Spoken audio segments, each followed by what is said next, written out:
राधे राधे दोस्तों, आज की हमारी कहानी है खामोशी। तुम लोग तो ऐसे हो जैसे कभी ढंग से कुछ सीखा ही नहीं। यह लाइन सीधे कान में नहीं, सीधे सीने पर लगी। मैं चुप रही। सामने ड्राइंग रूम में सब बैठे थे, मेरी सास, ननद, दो रिश्तेदार और मैं। मेरे पति पास में ही बैठे थे, लेकिन मोबाइल में घुसे हुए। ननद ने हंसते हुए कहा, भाभी बुरा मत मानना, पर आपके मायके में कोई डिग्री ठीक से है होती ही नहीं है ना। सब हंस पड़े। मैंने हाथ में पकड़ा गिलास नीचे रखा, हाथ कांप रहे थे। सास बोली, अरे मजाक है रे, पर सच भी है। छोटे शहरों में बड़े सपने कहाँ होते हैं। मेरे कान गर्म हो गए। मुझे अपने बाबा का चेहरा याद आ गया।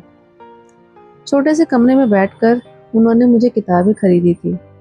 आज तक किसी के आगे हाथ नहीं फैलाया। मैं कुछ नहीं बोली। बचपन से सिखाया गया था, बेटी दूसरों के घर में रहोगी तो जुबान हल्की रखना। मैं वही करती रही। ननद फिर बोली, भाभी आप तो किस्मत वाली हो, वरना ऐसे शहर से निकलकर इतना अच्छा घर मिलना आसान नहीं होता। उसके शब्द में बधाई नहीं थी, तिरस्कार था। मैंने बस गर्दन झुका ली। सास ने मेरी ओर देखा, कुछ बोलते क्यों नहीं हो?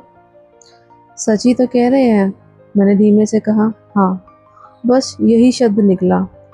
अंदर कुछ टूट गया। मेरे पति ने एक बार मेरी तरफ देखा, फिर नजर फेर ली। शायद उन्हें भी यह सब मजाक लग रहा था। रात को कमरे में मैं देर तक सो नहीं पाई। मुझे अपने मायके का छोटा सा कमरा याद आ रहा था। वही पुरानी किताबें, वही कच्ची दीवार और वही सुकून जहाँ कोई यह नहीं कहता था कि हम कम हैं। सुबह ननद की आवाज़ आई, भाभी आज चाय आप ही बनाओ, हमें आदत नहीं है ऐसे कामों की। मैं उठ गई। रसोई में खड़ी थी और मन में वही कल की बातें घूम रही थी। चाय बनाते हुए हाथ जल गया, पर मुंह से आवाज़ नहीं निकली, क्योंकि यहाँ दर्द दिखाना भी कमजोरी माना जाता है।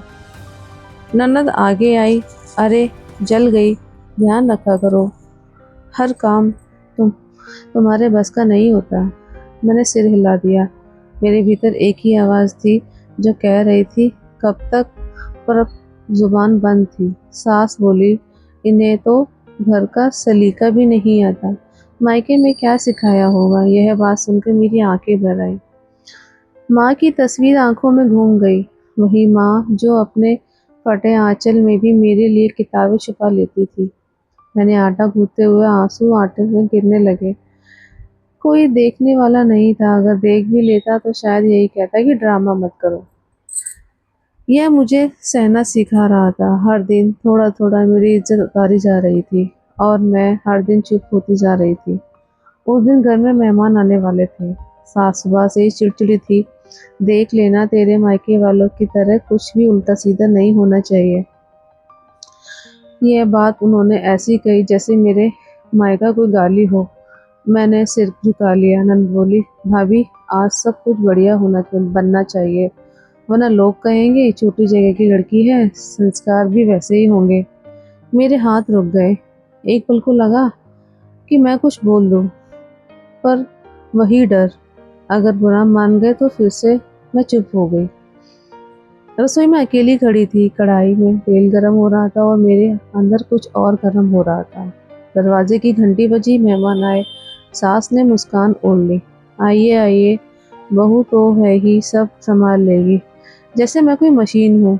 मेहमान में एक मौसी थी। उन्होंने इधर उधर देखा और बोली, बहू कहाँ है? ननद ने कहा, तुरंत कहा, छोटे शहर से, अब बहुत साधारण घर से है।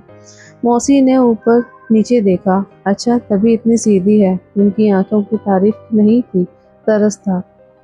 मैं पानी का गिलास बढ़ा रही थी, हाथ फिर कांप गया। मौसी ने गिलास लिया और सास से बोली, आजकल की लड़कियां बहुत तेज होती हैं, पर यह तो अलग ही लगती है। सास ने हल्की हंसी हंसी में कहा, हाँ इसे दुनिया से ज़्यादा ज्ञान नहीं है ना। सब हंसे। मैं वहीं खड़ी थी, जैसे कोई पर्दा बन गई हो, उस जिसके पीछे बैठकर लोग बातें कर रहे हो। मेरे पति पास में बैठे थे। मैंने उनकी तरफ देखा। उन्होंने उन्होंने भी सुना था, पर उन्होंने कुछ नहीं कहा। शायद उन्हें भी यह सब ठीक लगता था। शाम तक मैं थक चुकी थी। मेरे पैर दर्द कर रहे थे, कमर टूट रही थी, पर किसी ने ये नहीं पूछा, बैठ जाओ। रात को कमरे में आई, बिस्तर पर बैठते ही आंसू निकल आए। मैंने धीरे से कहा, मैं क्या सच में इतनी कम हूँ? मेरे पति बोले, तुम ज़्यादा सोचती हो, सब मजाक करते हैं।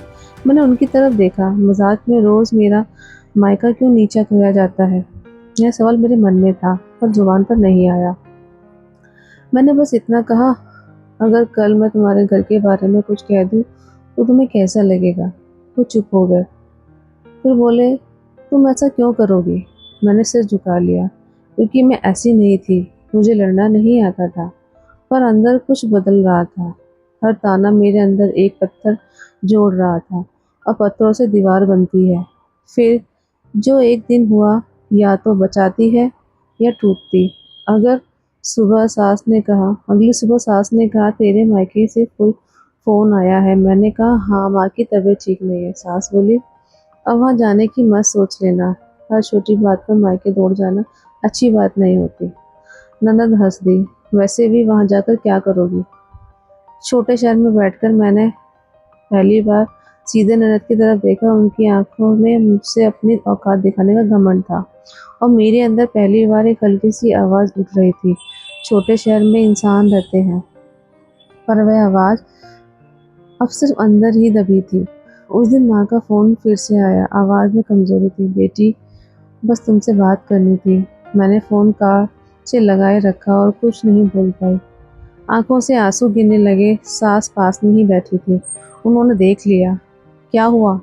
उनकी आवाज़ में चिंता नहीं थी, जांच थी। मैंने कहा, माँ की तबीयत ठीक नहीं है। वह बोली, डॉक्टर को दिखा दो। हर बात पर बेटी को बुलाना ठीक नहीं होता। मैंने फ़ोन काटा, अंदर कुछ चुभ गया। ननद पास आई और बोली, भाभी, आपके यहाँ तो अस्पताल भी ढंग का नहीं होगा ना? छोटे शहर में कौन सा बड़ा इलाज होता है? मैं चुप रही, पर इस बार चुप्पी में दर्द नहीं, थोड़ी आग थी। रात को मैंने अपने पति से कहा, मुझे एक बार माँ से मिलने जाना है। उन्होंने कहा, अभी माहौल ठीक नहीं है, माँ नाराज हो जाएगी। मैंने पहली बार उनकी आंखों में देखा, मेरी माँ बीमार है। मैंने धीरे से कहा, वह बोले, तो क्या मैं अपनी माँ को छोड़ दूँ? यह बात सुनकर मेरे अंदर कुछ टूट सा गया। मैंने कोई जवाब नहीं दिया, बस करवट बदल ली। पर उस रात मैं सोई नहीं। मुझे माँ का चेहरा दिखता रहा, वही झुर्रियों वाला चेहरा जो मुझे देखकर आज भी मुस्कुराता था। सुबह सास ने कहा, आज रिश्तेदार आ रहे हैं, घर चमकना चाहिए। मैंने झाड़ू लगाने लगी, ननद बैठी मोबाइल चला रही थी और बोली, भाभी, अच्छे से साफ करना, आप लोगों को सफाई की आदत कहाँ होती है? मेरे हाथ रुक गए, झाड़ू जमीन पर टिक गई। मैंने सिर उठाया, पहली बार बोली, आंखें झुकी हुई नहीं थी। मैंने धीमे से कहा, हम लोग छोटे शहर के हो सकते हैं, पर गंदे नहीं। ननद चौंक गई। सास ने मेरी तरफ देखा। कमरे में एक अजीब सी चुप्पी छा गई। ननद ने हंसकर कहा, अरे, बुरा मान गए भाभी। भाभी तो मैंने कुछ नहीं कहा, पर मेरे अंदर कुछ हल्का हो गया था, जैसे सालों से सीने पर रखा बोझ थोड़ा खिसक गया हो।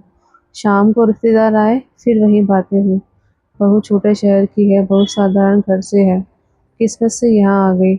हर लाइन ऐसे थे जैसे पहले की तरह ही थी। इस बार मैं सिर्फ सुन नहीं रही थी, मैं समझ रही थी कि यहाँ पर मेरी पहचान सिर्फ मेरे हाने के नहीं, मेरे मायके से तय होती है। चाय रखते हुए एक मौसी बोली, आजकल की लड़कियां बहुत चालाक होती है, पर यह तो बड़ी भोली भाली लगती है। सास मुस्कुराई, हाँ, इसे दुनिया की समझ नहीं है। मैंने धीरे से कहा, समझ है, बस दिखाने की आदत नहीं है। सबने मेरी तरफ देखा। कमरे में फिर वही सन्नाटा छा गया। किसी ने कुछ नहीं कहा, पर हर पल मैंने महसूस किया कि मैं अभी भी वही हूँ, पर अब पूरी तरह टूटी नहीं हूँ। बस चुप हूँ, पर खत्म नहीं हूँ। और शायद यही शुरुआत थी। उस दिन जब मेरी चुप्पी का चुप्पी को ही पूरा जवाब बन गई। तबीयत और बिगड़ गई थी माँ की। इस बार फ़ोन में आवाज़ की साफ नहीं थी, बेटी, अगर तू आ जाती तो मेरे हाथ कांप गए। मैंने सीधे सास के पास जाकर बोला, माँ, बहुत बीमार है, मुझे एक बार जाना है। सास ने बिना मेरी तरफ देखे कहा, बार बार वहाँ जाने की आदत ठीक नहीं है, वहाँ जाकर करेगी भी क्या? मैंने बहुत धीरे से कहा, वहाँ मेरी माँ है। ननद बोली, इतना मुंह अच्छा नहीं होता भाभी, छोटे शहरों में तो बीमारी आम बात है। यह लाइन मेरे अंदर सीधे उतर गई। मैंने देख पहली बार देखा और कहा। आवाज़ ऊंची नहीं थी पर साफ थी। छोटे शहर में भी माँ होती है, वही माँ जिसने मुझे इंसान बनाना सिखाया। सब चुप हो गए। सास ने मेरी तरफ देखा। तुम्हें ज़्यादा बोलना आ गया है आजकल। मैंने कहा, मैं हमेशा से बोल सकती थी, बस आप लोगों को सुना ही नहीं। मेरे पति भी वहाँ खड़े थे। मैंने उनकी तरफ देखा।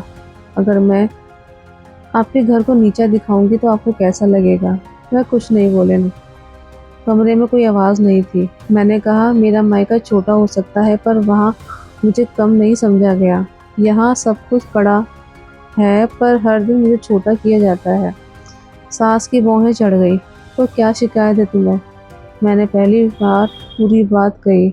यह कि हर मजाक में मेरा मायका कुचला जाता है, हर हंसी में मेरी जड़ काटी जाती है। मेरी आंखें भर आई पर आवाज़ टूटी नहीं। मैं छोटे शहर से हूँ पर बेइज्जत होकर जीना मैंने नहीं सीखा। मेरे पति आगे आए और धीरे से बोले, माँ शायद हमसे गलती हो गई।